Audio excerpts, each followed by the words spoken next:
రెండవది,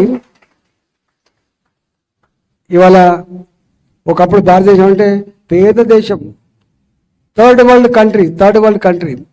ఇవాళ అలాంటి థర్డ్ వరల్డ్ కంట్రీ నుంచి వెళ్ళి ఎదిగిన దేశంగా, ప్రపంచాన్ని శాసిస్తున్న దేశంగా భారత్ ఎదిగింది. నేను ఆర్థిక మంత్రి గారు చెప్పదలుచుకున్న 11వ స్థానంలో ఉన్నటువంటి ఆర్థిక వ్యవస్థ 5వ స్థానానికి ఎదిగి రేపు 3వ స్థానానికి పోటీ పడబోతున్నటువంటి స్థాయికి ఎదిగింది భారతదేశం. ఒకప్పుడు చంద్రశేఖర్ గారు ప్రధానమంత్రి ఉన్నప్పుడు బంగారం కుదరబెడితే తప్ప జీతం ఇయ్యని పరిస్థితి నుంచి మొదలుపెట్టి ఇవాళ విదేశీ మారక నిల్వలతో గొప్పగా ఉన్నటువంటి దేశం ఈ దేశం. ఇవాళ మేక్ ఇన్ ఇండియా, ఒకప్పుడు cell phones made in Japan, made in China నుంచి ఇలా మేడ్ ఇన్ ఇండియా స్థాయికి ఎదిగిన దేశం కూడా మా దేశం. ఇవాళ డెవలప్మెంట్ గురించి చాలా ఉన్నాయి.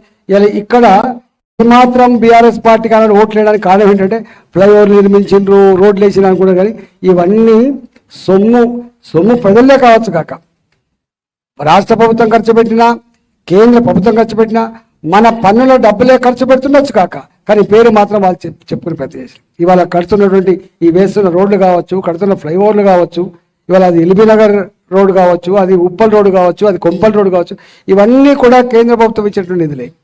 1947 to 2014 75 ఎయిర్పోర్ట్లు ఉంటే ఇవాళ 150 ఎయిర్పోర్ట్లు వచ్చినాయి.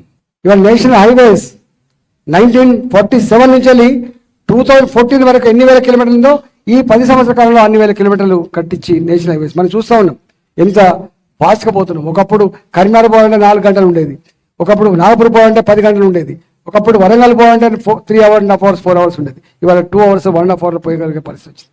అందుకని డెవలప్మెంట్ విషయం, ఇన్ఫ్రాస్ట్రక్చర్ క్రియేషన్ విషయంలో నరేంద్ర మోడీ గారు చేసినటువంటి పని ఇంత అంత కాదు.